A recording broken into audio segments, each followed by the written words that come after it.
Hello friends, welcome back to my YouTube channel Deepika Gyanpunj. Today this is Deepika Pan, studying in class 9th at Vivekanand Vidya Mandir Inter College Bagesar.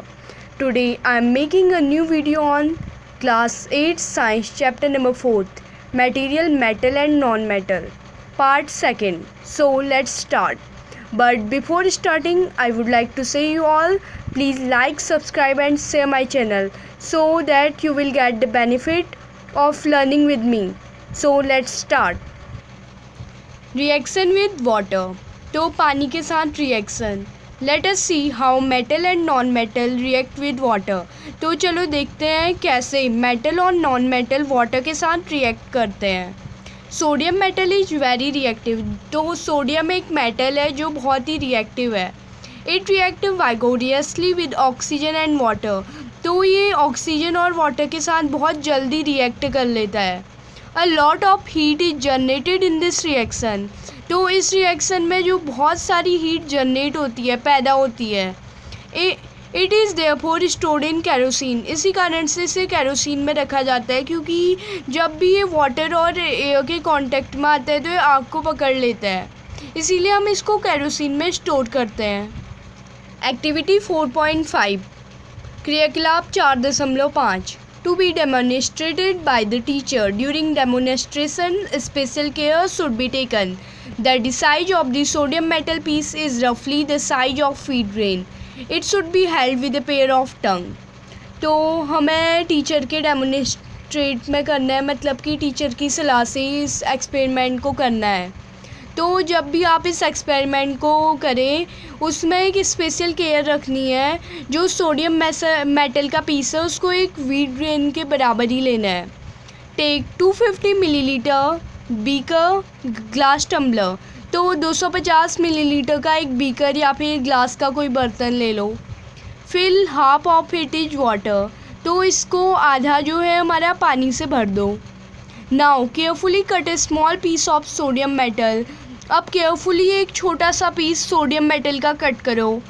Dry it using filter paper and wrap it into small pieces of cotton. तो filter paper से इसको dry करो, पोंछ लो और इसको एक cotton के छोटे से टुकड़े में रैप कर लो. Put the sodium piece wrapped in cotton into the beaker. तो बीकर के अंदर सोडियम पीस को कॉटन से रैप्ड करके रखो. During observation keep away from the beaker. तो ऑब्जर्वेशन के दौरान, क्रियाकलाप के दौरान जो बीकर है उससे थोड़ा दूर रहना. When reaction stop touch the beaker what do you feel.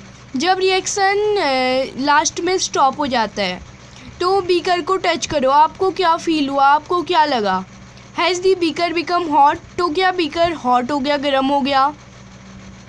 Test the solution with red and blue litmus paper. तो इसको जो हमारा सॉल्यूशन है इसको red and blue litmus paper से चेक करो, जिससे हमें पता चलेगा ये सॉल्यूशन एसिडिक है या बेसिक है. You observe that sodium react vigorously with water. तो आपने ऑब्जर्व किया जो सोडियम होता है वो वाटर के साथ बहुत ही जल्दी रिएक्ट कर लेता है. Some other metal do not do so. तो कुछ अदर मेटल्स जो होते हैं वो ऐसा नहीं करते हैं. For example iron react with water slowly. तो इसका एक एग्जाम्पल है आयरन जो वाटर के साथ स्लोली रिएक्ट करता है. Generally non metal do not react with water though they may be very reactive in air.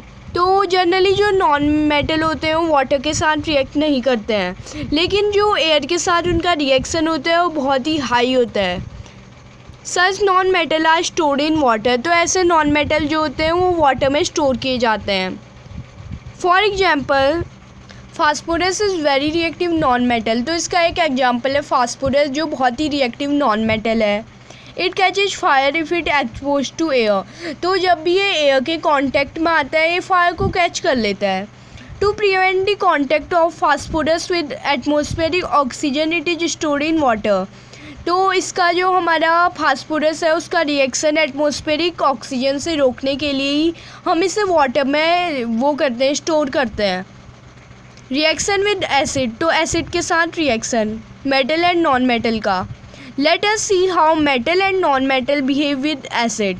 तो चलो देखते हैं कि कैसे धातु और जो नॉन मेटल होते हैं, मेटल एंड नॉन मेटल्स होते हैं, वो एसिड के साथ कैसे बिहेव करते हैं, क्या रिएक्शन होते हैं उनमें। चलो देखते हैं। Warning, keep the mouth of the test tube away from your face, use the test tube holder, hold the test tube. तो एक्टिविटी 4.6 को करते समय हमें एक प्रिकॉशन लेना है कि हमें जो टेस्ट ट्यूब का माउथ है उसको अपने फेस से दूर रखना है। इसके लिए हम टेस्ट ट्यूब होल्डर का यूज कर सकते हैं। Take sample of metal and non metal listed in the table 4.5। तो जैसे 4.5 टेबल में जितने भी मेटल एंड नॉन मेटल दिए हैं उनको यूज करना है इस रिएक्शन के लिए। इनका सैंपल लेना है, जैसे magnesium ribbon, aluminium foil, iron filings, copper field, flexible wire, charcoal powder and sulphur powder. तो इन नॉन मेटल एंड मेटल को हमें लेना है इस एक्टिविटी के लिए। In separate test tube and लेवल them A, B, C, D, E and F। तो हमारे जैसे कि 6 ये हैं, तो इनको 6 अलग अलग टेस्ट ट्यूब में डाल के इनको नाम देना है। जैसे मैग्नीशियम रिबन को A, एल्यूमिनियम फॉयल को B, iron filing C, copper peel flexible wire D, charcoal powder E and sulphur powder को F नेम देना है हमें। With the help of dropper at 5 millilitre of dilute hydrochloric acid to each test tube 1 by 1। तो dropper की मदद से हमने 5 millilitre डालना है डाइल्यूट हाइड्रोक्लोरिक एसिड का सभी टेस्ट ट्यूब में एक एक करके। Observe the reaction carefully. तो इन रिएक्शन को केयरफुली ऑब्जर्व करना है। If no reaction occur in the cold situation, warm the test tube gently. अगर जब हमारा जो टेस्ट ट्यूब ठंडा रहता है उस टाइम पे कोई रिएक्शन अगर नहीं हुआ तो हमें जो टेस्ट ट्यूब है उसको जेंटली वार्म करना है, आराम आराम से गर्म करना है। Bring a burning match stick near the mouth of each test tube. तो सभी टेस्ट ट्यूब के जो माउथ है उसमें एक जलती हुई माचिस की तीली ले आओ। Repeat the same activity using dilute sulphuric acid instead of dilute hydrochloric acid.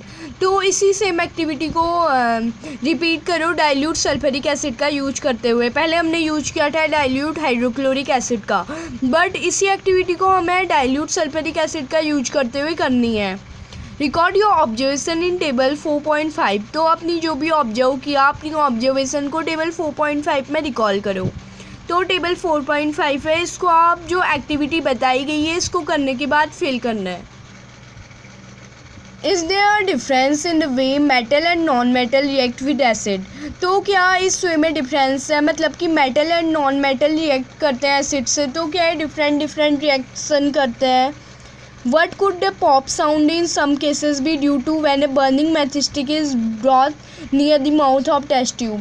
तो एक जो हमारी पॉप साउंड आती है, जैसे कि आप हाइड्रोजन गैस प्रोड्यूस होती है उसके ऊपर जब भी आप बर्निंग मैचस्टिक को लाएंगे तो एक पॉप साउंड आएगी।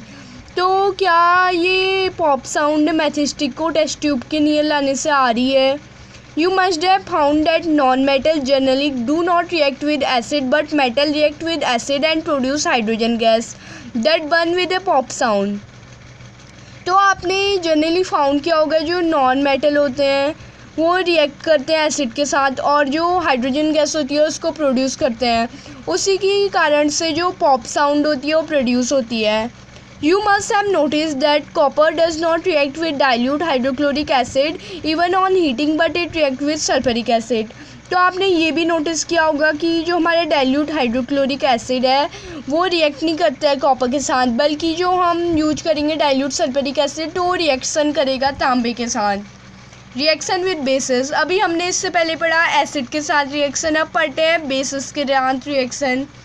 एक्टिविटी 4.7 क्रियाकलाप 4.7 to be demonstrated by the teacher. तो टीचर की सलाह से ही करना है इसको भी हमें।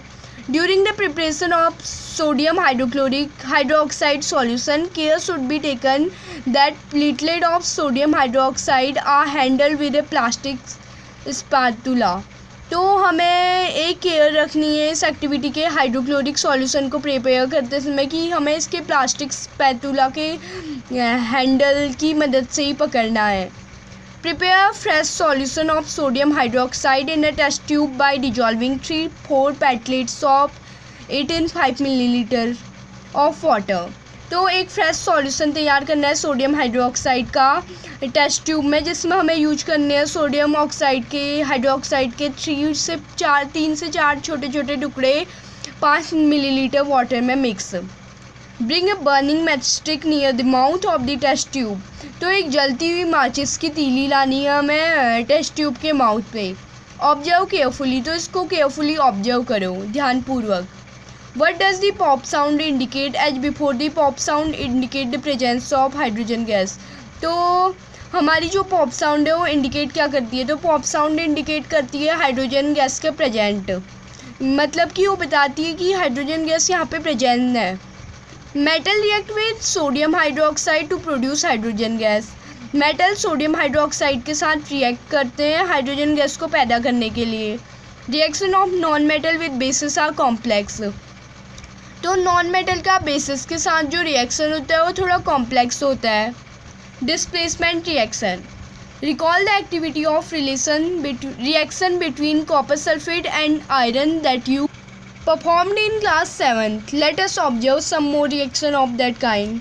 तो याद करो एक रिएक्शन जो आपने कॉपर सल्फेट एंड आयरन का किया था क्लास 7th में, और ऐसे ही और ऑब्जर्वेशन हम रिएक्शन को हम ऑब्जर्व करेंगे। Activity 4.8। Take 500 millilitre beaker and लेवल them A B C D and E। तो 500 मिलीलीटर के सेम बीकर लेने हैं जिनमें हमें A B C D और E मार्क करना है, जैसा कि हमें दिखाया गया है फिगर A में।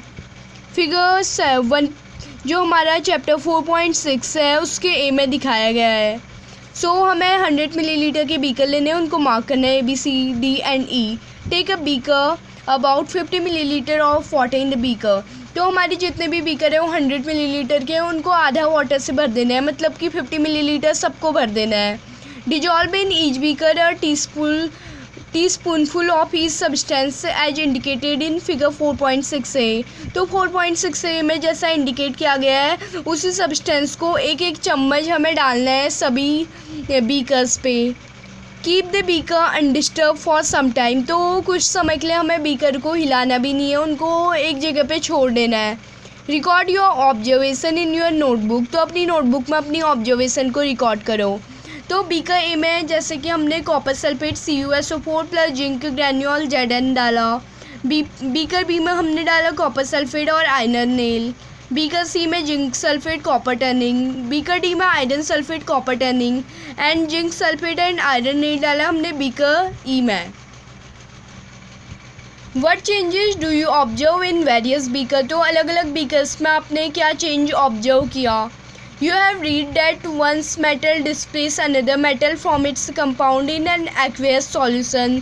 तो आपने जैसा कि पढ़ा है एक मेटल दूसरे मेटल को डिस्प्लेस कर लेता है उसके एक एक्वेस सॉल्यूशन में। इन beaker A zinc Zn replace copper Cu from copper sulphate CuSO4।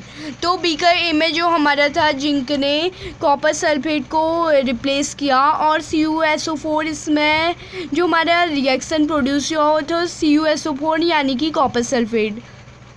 That is why the blue colour of copper sulphate despair and a powdery red mass of copper deposited at the bottom of beaker. तो इसी कारण से जो copper हमारा blue colour था copper sulphate का वो गायब हो गया, उसकी जगह पाउडरी रेड मास आ गया कॉपर जब हमने उसमें जिंक डाला। तो बीकर ए जैसा कि फिगर ए में दिखाया गया है जब हमारा कॉपर सल्फेट था वो ओनली ब्लू था, जब उसने जिंक के साथ रिएक्शन किया तो ये पाउडरी फॉर्म में रिएक्ट हुआ।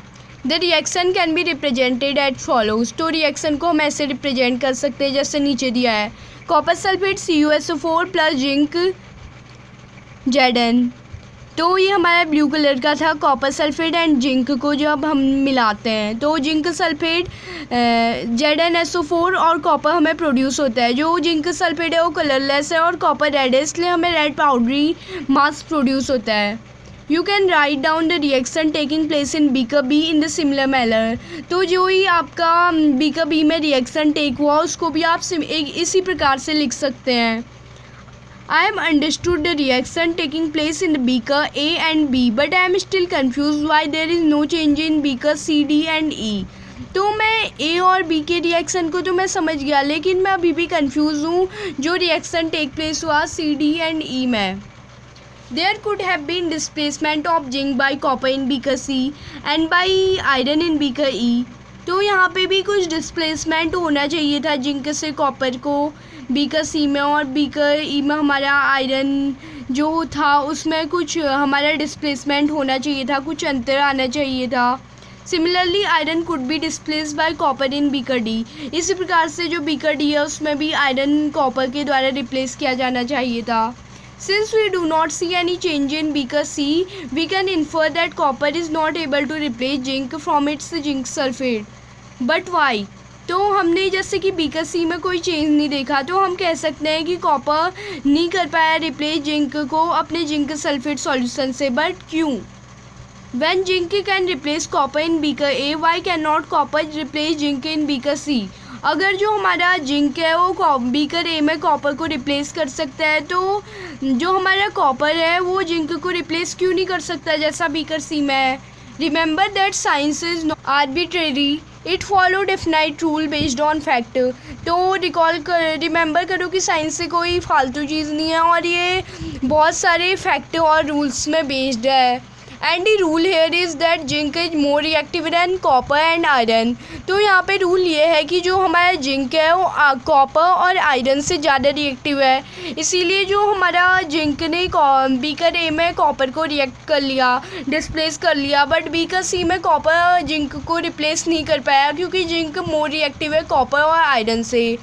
A more reactive metal can replace a less reactive metal, but a less reactive one cannot replace a more reactive metal। तो एक हाईली रिएक्टिव जो हमारा मेटल होता है वो लेस रिएक्टिव मेटल को तो रिप्लेस कर सकता है, बट जो हमारा लेस रिएक्टिव मेटल होता है वो हाईली रिएक्टिव मेटल को रिप्लेस नहीं कर सकता। Now you can understand why there is no displacement reaction in beaker D and E also। तो अभी आप समझ गए होंगे कि बीकर डी और ई में कोई रिएक्शन टेक प्लेस क्यों नहीं हुआ। Can you guess the sequence of metal from more reactive to less reactive among zinc iron and copper? तो क्या आप गैस कर सकते हैं मेटल का सीक्वेंस मोर रिएक्टिव से कम रिएक्टिव में, जिसमें है zinc iron and copper. 4.3 uses of metal and non metal. 4.3 metal और नॉन मेटल के use. You should be able to guess why metal are used in making machinery। तो आप gas कर सकते हैं, पता लगा सकते हैं कि मेटल जो होते हैं मशीनरी बनाने के काम क्यों आते हैं, जैसे कि ऑटोमोबाइल गाड़ियाँ हो गई, aeroplane, train, satellites, industrial gadget, cooking जो खाना पकाने वाले बर्तन होते हैं, वाटर बॉयलर्स, जितने भी चीज़ें होते हैं, तो जो ये मशीनरी होती है इनको बनाने के काम क्यों आते हैं आप पता लगा सकते हैं। You are also familiar with the usage of some non-metal। तो आपको कुछ नॉन मेटल के यूज भी पता होंगे। Here are some interesting one। तो यहाँ कुछ इंटरेस्टिंग दिए गए हैं। We are sure that you will guess them right। तो यहाँ पे हम कह रहे हैं कि इनको आप राइटली गैस कर सकते हैं, पता लगा सकते हैं। Non metal is essential for our life which all living being inhale during breathing. तो नॉन मेटल जो हमारी लाइफ के लिए बहुत ज़रूरी है और सभी जो लिविंग बींग्स है इसको ब्रीथिंग के द्वारा इनहेल करते हैं। तो हमारा ये नॉन मेटल है oxygen which is O2। Non metal used in fertiliser to enhance the growth of plant. Non metal used in water purification process. Non metal used in purple coloured solution which is applied on wound as an antiseptic. Non metal use in cracker. तो हमारे crackers में जो non metal use होता है वो phosphorus. You may add some more uses of metal and non metal from your experiences. तो अपने experiences से आप कुछ मेटल एंड नॉन मेटल के यूज भी ऐड कर सकते हैं। Paheli saying that I heard that magnesium is found in plant, in word form it is found in them. तो पहेली कह रही है मैंने सुना है जो मैग्नीशियम होता है वो प्लांट पे फाउंड होता है। तो किस प्रकार से फाउंड होता है हमारे जो प्लांट्स हैं उनमें। In class 7th you have learned that in a chemical reaction new substances are formed। तो आपने क्लास 7th में पढ़ा है जो केमिकल रिएक्शन के बारे में पढ़ा है जिसमें न्यू सब्सटेंस फॉर्म होते हैं। These substances are different from those which underwent the reaction। ये सब्सटेंसेस डिफरेंट होते हैं उनसे, उन सब्सटेंस से जो हम रिएक्शन से अंडरवेंट करते हैं, रिएक्शन के लिए यूज करते हैं। Now if a substance cannot be broken down further by chemical reaction by cooling, heating or electrodes, so it is called element. अगर कोई भी सब्सटेंस बहुत सारे टुकड़ों में नहीं टूट सकता केमिकल रिएक्शन से, तो उन्हीं को कूलिंग करके, हीटिंग करके या किसी और प्रकार से, तो उन्हीं को हम एलिमेंट्स कहते हैं. Sulphur is an element. तो सल्फर एक एलिमेंट है. So is iron. आयरन भी एक एलिमेंट है. कार्बन भी एक एलिमेंट है. The smallest unit of element is atom. तो जो हमारी एलिमेंट की स्मॉलेस्ट यूनिट है वो एटम है. और sample of an element contain only one kind of atom. तो एक एलिमेंट में ओनली एक प्रकार का ही एटम प्राप्त होता है. The smallest unit of an element. The atom is an element remain unaffected by the physical change in the element. तो एटम एक एलिमेंट है जो अनअफेक्टेड रिमेन होता है फिजिकल चेंज में भी, जब एलिमेंट में फिजिकल चेंज होता है. For example an atom of remain unaffected. Liquid sulfur would be exactly the same as the atom of solid or vapor sulfur. तो जैसे कि एग्जांपल दिया गया है, जो हमारा लिक्विड सल्फर होता है उसका एटम भी सेम होता है सॉलिड और वेपर सल्फर की प्रकार. Although we have an infinite variety of substance in the universe, the number of elements forming these substances is limited.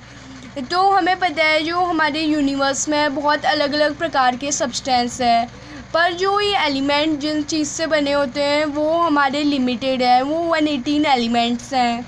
They are no more than 118 element naturally occurring element. तो यहाँ ज़्यादा element नहीं है, सिर्फ 118 element है. An important classification of element is in the term of metal and non metal. तो हम element को क्लासीफाई दो प्रकार से करते हैं. एक हमारे मेटल हो गए एंड एक नॉन मेटल हो गए. Most of the element are metal. ज़्यादातर जो हमारे एलिमेंट होते हैं वो मेटल होते हैं. Less than 20 are non metal. तो इनमें से जो 20 होते हैं वो नॉन मेटल होते हैं, 20 से भी कम. और फ्यू आर मेटेलॉइड्स. तो इनमें से कुछ मेटेलॉइड्स होते हैं which possesses character of both metal and non metal. तो हमारा जो मेटेलॉइड्स है उसमें जो हमारे मेटल एंड नॉन मेटल दोनों के कैरेक्टरिस्टिक पाए जाते हैं, इसीलिए हम उन्हें मेटेलॉइड्स कहते हैं. So thank you for listening me. Please like, subscribe and share my channel so that you will get benefit of learning from Deepika Gyanpunj. So हमारा our part is remain that we will do the some keyword and summary. So let's go to the summary. So it is the summary in front of you all which we remain in this part. So what you have learned, मतलब की summary. Metal are lustrous where non metal have no lustre. तो metals lustrous होते हैं, बल्कि जो non metal होते हैं उनमें कुछ लस्टर नहीं होता है. Generally metal are malleable and ductile. जो हमारे मेटल होते हैं उनकी दो प्रॉपर्टी हैं, मेलेबल और डक्टाइल भी होते हैं. Non metal do not have these property. तो जो नॉन मेटल होते हैं उनमें प्रॉपर्टी नहीं होती है. Number 3, generally metal are good conductor of heat and electricity but non metal are poor conductor. तो नंबर 3 ये है कि जनरली जो मेटल होते हैं वो गुड कंडक्टर होते हैं इलेक्ट्रिसिटी और हीट के, लेकिन जो नॉन मेटल होते हैं वो पुअर कंडक्टर होते हैं. और burning metal react with oxygen to produce metal oxide which are basic in nature. Non metal react with oxygen to produce non metallic oxide which are acidic in nature. तो metal को जब हम जलाते हैं तो ऑक्सीजन के साथ react करते हैं और मेटल ऑक्साइड को प्रोड्यूस करता है नेचर में. बट जो नॉन मेटल होते हैं वो ऑक्सीजन के साथ रिएक्ट होकर नॉन मेटेलिक ऑक्साइड को प्रोड्यूस करते हैं जो नेचर में एसिडिक होता है. Some metal react with water to produce metal hydroxide and hydrogen gas. Generally non metal do not react with water. तो कुछ मेटल वाटर के साथ रिएक्ट करते हैं और metal hydroxide and hydrogen gas को प्रोड्यूस करते हैं. जनरली जो नॉन मेटल होते हैं वो वाटर के साथ रिएक्ट नहीं करते हैं. Metal react with acid and produce metal salt and hydrogen gas. Generally non metal do not react with acid. जो मेटल होते हैं वो एसिड के साथ रिएक्ट करते हैं और मेटल सॉल्ट हाइड्रोजन गैस को प्रोड्यूस करते हैं. लेकिन जनरली जो नॉन मेटल होते हैं वो एसिड के साथ जनरली रिएक्ट नहीं करते हैं. Some metal react with bases to produce hydrogen gas. कुछ मेटल जो हमारे बेस के साथ भी रिएक्ट करते हैं जिससे हाइड्रोजन गैस प्रोड्यूस करते हैं. More reactive metal displace less reactive metal from there compound in an aqueous solution. तो जो मोर रिएक्टिव मेटल होते हैं वो लेस रिएक्टिव मेटल को अपने कंपाउंड से एक एक्वियस